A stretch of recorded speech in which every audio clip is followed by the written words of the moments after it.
Itong Espiritu. Amen? Amen. That's why, the moment na nanalo ka, diba? Like for example, 7 million, 10 million, o kaya yung jackpot, 100 million. Please, sabi mo kagad sa akin, okay?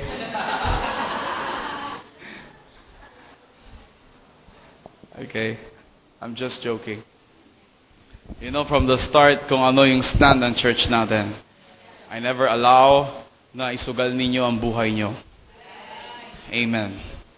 Mas gugustuhin ko na makita kayo na naghihirap for the meantime. Habang kayo ay lumalaban sa inyong buhay at pinangahawakan ng bawat pangako ng Diyos, kaysa iniaasa ninyo ang inyong kinabukasan sa pagtaya-taya sa mga sugal. True. Mas gugustuhin ko na makita ka na nagdidildil sa asin. Why? It's because I know na alam ng Diyos na yan ay hindi habang buhay. True. Ngayon, kung wala kang kuryente, it's okay. Just be faithful. Kung hindi ka patapat, maging tapat ka ngayon. And God will remove you from that place to another place. From that place to a better place. In Jesus' name. Amen? I tell you, saan ako nagsimula? Nagsimula ako from nothing. I have nothing. Nung nagsimula ako in the ministry, you ask my wife. True. Even yung kaldero, tawag dito na meron ako, ibinigay lang yun ng isa sa mga member. True. Yung tangke ng gas, ipinahiram lang din sa akin. And then yung kalan na pwede pa naman, tawag dito, pero meron ng kalakalawang yung maliit. Inabot mo pa ba yun? Di na. Okay. Meron akong kalan na maliit. Alam ko nakitest na eh. Yeah, nakitest na. Sister Tess is not here. Siya ay... nandito na? Okay. Amen. So I remember that nung mga araw na yon, sa ganun lang ako, tawag dito nabubuhay. Meron akong ilang pirasong plato, and then, kung tatanungin niyo ako, how much is my allowance every week, minus tithes, it's because from the start, I am very faithful until now. True. Tanungin niyo kung magkano yung allowance ko noon, single pa ako, 250 per week. 1,000 per month. Tama ba? Minus tithes, how much? Sino yung magaling sa math dito? No. 250 muna tayo. Masyadong malaki yung 900. Okay. So, how much is that? 250, so 225 na lang. So, yun yung gagastusin ko sa pamasahe, at the same time sa pagkain ko every day. Kailangan ko pa pumunta twice a week sa Manila. Every Tuesday, na meron kaming discipleship training ni Pastor Abraham, and at the same time, every Sunday morning, nandun ako. Why? Doon ako nagsa-Sunday service morning, and then sa hapon, doon ako magpipreach sa church. That is my life. Natuto ako maging tapat sa maliit. And you know what? To be honest with you, tawag dito, sapatos ko noon, isang piraso lang din. True. Black shoes. I'm very honest. Yeah. Why? It's because cannot afford ako na makabili noon. So, I thank God. Why? It's because, tinitignan lamang ng Diyos yung alin. Yung, kung paano ka magtitiwala sa Kanya. Listen to me, ito ang hindi ko makakalimutan sa lahat. Are you ready? Kung gusto mo na pagkatiwalaan ka ng Diyos, siguraduhin mo na mapapasahan mo ang bawat pagsubok niya sa'yo. Sure. Amen? Hindi mo pagkakatiwalaan ng iyong anak ng isang malaking bagay kung hindi mo siya ititest. Tama ba? That is the principle of God. Kung gusto mo na pagkatiwalaan ka ng Diyos sa mas malaking bagay, you know what? Be sure na alam mo, tawag dito, kung paano, no, pasahan yung bawat pagsubok na dumarating sa iyo. Nagsimula sa maliit hanggang unti-unti, palaki ng palaki.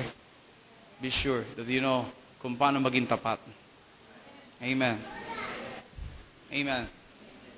And then, nung ako ay tawag dito, nakareceive na ng Panginoon, nakareceive na sa Panginoon ng kapahayagan na mag-aasawa na ako at gusto na akong pag-asawain ng Panginoon.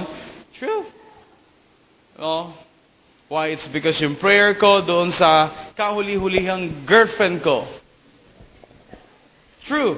Na nakipag-break up ako. Sabi ko ganoon, Panginoon, kung hindi itong babae na to, ang tamang babae na nais mo para sa akin, isarado mo ang puso ko. Hanggang isang araw, dumating yung tamang babae na inihanda mo para sa akin. No? Actually, dumating na, inihanda niya lang. Okay? So, and wag kayong tumingin kahit saan. Nandito lang siya sa harapan. Amen? Amen. Totoo. Yun. Doon ako nagsimula. That's why alam ko yung sinasabi ko sa inyo mga kabataan. Kapag sinasabi ko sa inyo, huwag niyo munang pairalin yung emosyon nyo. Dahil hindi kayo madadala ng inyong emosyon saan? Sa plano ng Diyos. I'm very honest. Amen?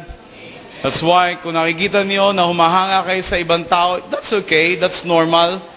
Amen? Pero hindi ibig sabihin yung paghanga mo ay hahaluan mo na ng, alam mo yun, parang mahal ko na itong tao na to. You shut up. Amen. Hindi mo alam yung sinasabi mo. Amen. Better for you to shut up. Amen? Maghintay ka hanggang spiritually lumago ka sa Panginoon. Amen? Amen? Tama ba? Spiritually lumago ka sa Panginoon hanggang, you know what, one day, ilapit ng Diyos sa harapan mo. If you are a girl, or kung ikaw yung babae, you know what, huwag ikaw yung lalapit sa lalaki. Hayaan mo yung babae, hayaan mo yung lalaki ang lumapit sa'yo. Amen. Naka-record yun, di ba? Okay. Amen. So, hintayin mo yung lalaki yung lumapit sa'yo. Hindi ikaw yung lapit ng lapit sa babae. Sa lalaki. Amen. Oh, sorry, nagkakamali lang. Amen. Amen. Nagkakaunawan pa ba tayo? No, and be sure, listen to me, be sure na alam nyo na ka-same spirit nyo. Hindi yung pwede na yan. Okay? Hindi pag nakita mo, okay, may buhok, okay, pwede na yan. Okay, may ngipin, pwede na yan. Okay, matangkad, pwede na yan. Malaking katawan, okay na yan. But, you know what? Okay, may sinabi ba ako? Wala naman, di ba? Lahat naman kayo may buhok. Di ba? No, even Brother Dudong, may buhok. Rod, may buhok. Di ba? Di ba? So, malinaw ba? No? So please, huwag kayong magmadali, especially sa mga young people. Huwag niyo ipahamak ang buhay niyo. Tingnan niyo na lang kung ano meron sa sanlibutan. Mga nagmamadali mag-asawa, that's why nangyari na pariwara ang buhay. And please, mga magulang, huwag niyong i-push ang mga anak ninyo sa pag-aasawa kaagad-agad. Can you do that, parents? Please. Amen?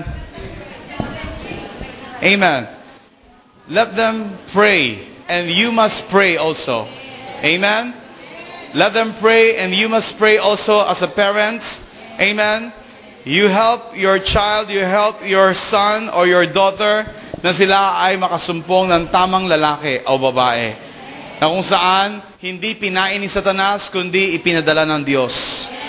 Did you get my point? Why? It's because kung babalikan natin ang salita ng Diyos, you know what? The moment na hindi mo alam kung paano panghawakan ang salita ng Diyos sa puso mo, the enemy will be there. True. Is that biblical? Yes, he can sense. Listen to me. The moment na naglaylo ka, did you get my point? Okay, kasi baka iniisip nyo, No, Saturday, Sunday, dapat strong ang spirit ko. Monday to Friday, okay lang kasi wala si pastor. Amen. That's wrong. No? Hindi ako ang dahilan kung bakit kayo naririto. Ang Diyos. And the reason kung bakit tayo nagsasama-sama, why? It's because pinapatibay natin at pinapalakas natin ang ating pamilya. Dahil ang pamilyang ito ay merong plano ang Diyos. Tama ba?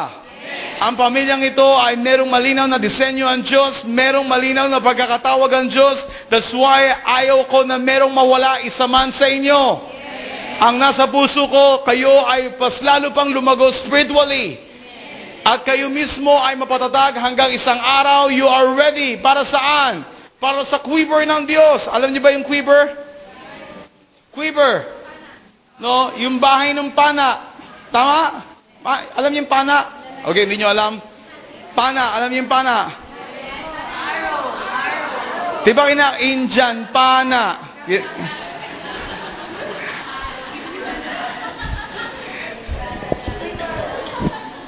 Pag kinakanta, alam nyo, kapag hindi nyo alam. Okay? So yung pana, diba ito yung ginagamit noong araw para sila ay makahuli ng mga baboy ramo, usa, makapag-hunting, di ba? Di ba? So you know what? In the Bible, sinasabi sa Biblia, okay? Okay.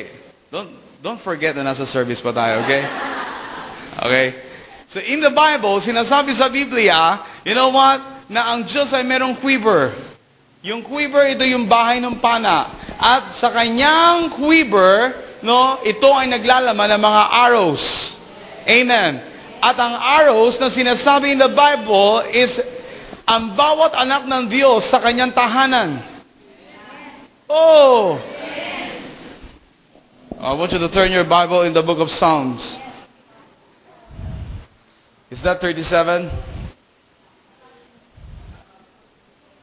Is that 37?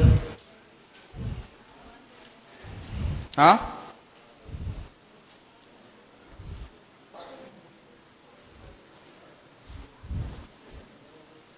Where is that?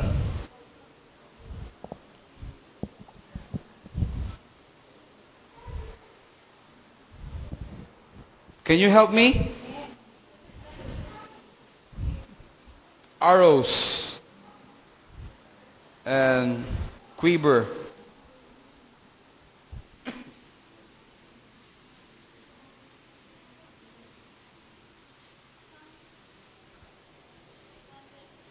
Sorry, what is that? Yeah, 127. Okay, thank you. Are you there? Yeah. Amen? Okay, look at here on verse 1. Unless, are you there? Look at your Bible. Please get your Bible. Are you there? Verse 1. Unless the Lord build the house, they labor in vain who build it. Unless the Lord guards the city, the watchman keeps awake in vain. It is vain for you to rise up early, to retire late, to eat the bread of painful labors. For he gives to his beloved even in his sleep. No, behold, children are a gift of the Lord. The fruit of the womb is a reward. Like arrows in the hand of a warrior, so are the children of one's youth. Amen? How blessed is the man whose quiver is full of them. They will not be ashamed when they speak with their enemies in the gate. Are you with me? So look at this. Sabi dito, no? Verse 4, like arrows in the hand of a warrior. Are you with me? Amen? Amen? So listen to me. Ikaw at ako, you know what? Ay inaasahan ng Diyos na maging kanyang pana. Arrow.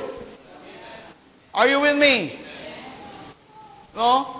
The moment na nakita, no, ng Diyos kung saan ang kalaban, no, listen to me, doon niya ila-launch ang kanyang arrows. At sino mismo ang papaslang sa kanyang kalaban? No? Mismo ang kanyang mga anak. Are you with me? So look at this. No? In verse 5, how blessed is the man whose quiver is full of them. They will not be ashamed when they speak with their enemies in the gate. Hallelujah. I hope and pray na naiintindihan nyo ito. Amen? So, hindi tayo pwede mag-dwell, no, on this passage. Why? It's because we need to continue our topic. Amen? Amen? Hallelujah. So, look at here. I want you to turn your Bible in the book of Romans. In the book of Romans. Chapter 4. Are you ready? I said, are you ready? Yes. Hallelujah. Verse 13 to 24. 13. Say amen if you are there.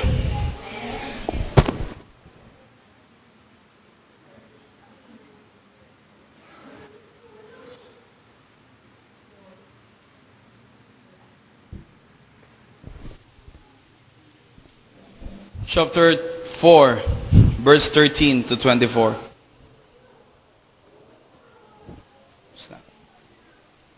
Hallelujah. Are you there? Let's read. Ipinangako ng Diyos kay Abraham at sa kanyang lahi na mamanahin nila ang sanlibutan. Are you with me? Ipinangako ng Diyos kay Abraham at sa kanyang lahi na mamanahin nila ang sanlibutan. Hindi dahil sa pagsunod niya sa kautusan, kundi sa kanyang pananalig sa Diyos, at sa gayon, siya ay pinawalang sala. Now look at here on verse 13, before we continue. Anong sabi rito? Sino ang nangako kay Abraham? Come on, talk to me. Sino ang nangako kay Abraham? Okay, now, kung ang Diyos ang nangako kay Abraham, anong sabi ng Diyos? No? Sabi rito, ipinangako ng Diyos kay Abraham at sa kanyang lahi na mamanahin nila ang sanlibutan. Amen? Now, remember, you know what? Mula sa buhay ni Abraham, no? Are you with me? Nagpasimula ang Diyos ng isang bansa. Amen. Remember that. Ibig sabihin, nagmula sa lahi ni Abraham ang bansang Israel. Remember? At sa lahi ni David, si Haring David ba ay bahagi ng Israel? Si Haring David ba ay bahagi ng lineage ni Abraham? Yes. Amen? Can you imagine from Abraham hanggang saan? No? Kay Isaac, kay Jacob, hanggang saan? No? Sa bawat tribo ng Israel. Are you with me? No? Hanggang sa dumating sa panahon ng mga judges, no? Hanggang sa dumating sa panahon ng mga hari. Amen. Did you get that? If you remember, no, sinabi ng Diyos, pangako ng Diyos kay David, sa lahi mo magmumula ang siyang magiging tagapagligtas. Did you get that? Binabagalan natin para masundan niyo po ako. Amen? No? Sabi ng Diyos kay David, sa lahi mo magmumula ang tagapagligtas. No? That's why sa lahi ni Haring David, nagmula, sino? No? Ang Panginoong Kristo. At ikaw at ako naman ay nagmula sa Panginoong Kristo. Amen? Okay, iset aside mo muna yung nanggaling ka sa nanay mo at sa tatay mo, okay? No? Are you with me? Ang totoo, nanggaling ka sa Diyos. Dahil ang mga magulang natin, ang Diyos din ang lumikha. Remember that? Now look at this. Dahil ikaw at ako ay na-born again, ikaw at ako ay nanampalataya, listen to me, no, ano nangyari sa buhay natin? No, ang nangyari sa buhay natin, ikaw at ako ay nagsimula sa buhay ng Panginoong Kristo. Why? Dahil siya ang ating tagapagligtas. Amen. That's why, hindi mo pwedeng sabihin sa buhay mo na kasi pangit ang aking nakaraan. No, ang totoo, ang pinagsimula ng buhay mo ay si Yesu Kristo. That's why, anumang madilim na nakaraan na meron ka, ito'y pinawalang bisa ng Diyos. Sa bawat latay na dumating sa kanyang katawan at sa bawat dugo na siyang lumabas sa kanyang katawan, ito ay ginamit niya para hugasan ang lahat ng karumihan, lahat ng kasalanan, lahat ng kasamaan sa buhay mo. That's why hindi mo pwedeng sabihin, okay, nireject ako ng nanay ko, that's why ganito ako. Nireject ako ng magulang ko, gusto kong ipalaglag ng bata ko, that's why ganito ako. Ang puso ko ay punong-puno ng galit at sama ng loob. You know what? That is not true. That is a big lie from the enemy. Yes. I said that is the big lie from Satan. Yes. Amen. Why? It's because the moment na ikaw ay tumanggap sa Panginoong Kristo, listen to me, pinatawad ka ng Diyos. Do you believe on that? Nilinis niya ang anumang karumihan na meron ka, anumang kasalanan na meron ka, inalis niya. Are you with me? Yes. That's why, ano ang kinakailangan mo? Magpatuloy ka sa iyong paglakad sa Diyos. Magpatuloy ka sa iyong pananampalataya sa Diyos. Magpatuloy ka saan? Sa kanyang katwiran, sa kanyang kabanalan. Amen. Why? Kung siya ang simula, dapat siya rin ang katapusan ng iyong buhay. Walang pwedeng maging katapusan ng buhay ng bawat isa sa atin, dapat maliban lamang sa Panginoon Kristo. Amen. That's why always remember, no, anumang rejection na nagmumula sa tao, the moment na ikaw ay tumanggap sa paghahani ni Yesu Kristo, ito ay pinawalang bisa ng Diyos. True? Amen. Do you believe on that? That's why, you know what? You don't need deliverance. Anong deliverance ba ang kailangan mo? Amen? That's why, do not come sa Huwag kang lumapit sa akin para sabihin mo sa akin, Pastor, pwede mo ba akong ipanalangin para ma-deliver ako? Listen to me. Pwedeng ma-deliver ang buhay mo ngayon na hindi mo kinakailangan ang panalangin ko. Amen? That's why we don't have deliverance ministry in the church. Are you with me?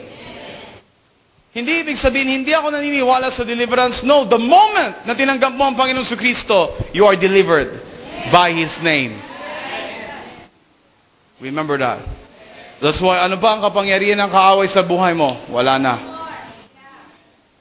Sino ang mas nakakahigit? Ang kapangyarihan ba ng kadiliman sa buhay mo na siyang gumapi sa iyong pagkatao sa matagal na panahon, o ang kapangyarihan ng pangalan ng Panginoon Kristo? Remember, if you remember, the moment na nakita ng masamang spirito, palapit pa lamang ang Panginoon Kristo, listen to me, sila mismo, you know what, ay natatakot. How much more once na ito ay nagsalita na sa kanilang buhay? Amen? Hello? That's why, when you receive, pag tinanggap mo, o nung tinanggap mo, ang Panginoong Kristo sa buhay mo, listen to me, binasag niya ang anumang kasinungalingan ng Diablo sa pagkatao mo. That's why wala na ang dati mong pagkatao, ang lahat ay binago niya na. Remember that. Huwag kang maniwala saan? Saan? Doon sa mga sabi-sabi ng maraming Kristiyano. Ay, kailangan mo pa magpa-deliver. Deliverance. No. That's why we don't have any deliverance ministry in the church. Para hindi nyo ako hanapan, at least sinabi ko na sa inyo. Amen? Amen. Why? It's because most of the time, no, ito ay importante sa ibang Kristiyano. Listen to me. When you pray to the Lord every day, you know what? No, you ask Him to deliver you immediately. Because deliverance is not only one day. Because deliverance is every day in your life. Did you get this? Amen? Say amen. Diba sabi ko sa inyo, trust me. Amen? Amen. No? Don't worry, hindi ko papahamak yung buhay nyo, okay? Amen? Just trust me, okay? Hallelujah. So, pinapadali ko lang yung buhay nyo. Amen? Hindi para mamatay, okay? Para mas lalo kayo, tawag dito na lumago sa Panginoon. It's because the moment na marami kayong mga extra baggages sa inyong puso't isipan, I tell you, you know what? The moment na meron kang extra baggages sa iyong likuran, mas nahihirapan kang gumalaw. You know what? The reason kung bakit hindi mo ma-appreciate ang Christian life is because for that reason. Did you get this? Dahil sa dahilan na yan. Why? Dahil marami tayong iniisip. Baka hindi pa ako kasi na-delivered. Listen to me. When you receive Jesus Christ in your life as your personal Savior, listen to me, as your King, as your God in your life, then you are free from all kinds of bondages. Be sure na ang iyong pagtanggap sa Panginoon Kristo, ito'y totoo sa puso mo. Can you say amen to that? Palakpakan natin ang Diyos. Hallelujah. Amen? Amen? That's why, no? Let's continue this. Sabi rito, ipinangako ng Diyos kay Abraham at sa kanyang lahi na mamanahin nila ang sanlibutan. Remember this. No? Ano ang sinabi ng Diyos? Ipinangako ng Diyos kay Abraham at sa kanyang lahi na mamanahin nila ang sanlibutan. Remember kung ano yung topic natin? Remember that? Ano yung topic natin ngayon? Kalimutan niyo na? God will give you His word. You shall do it according to the word of the Lord. Amen.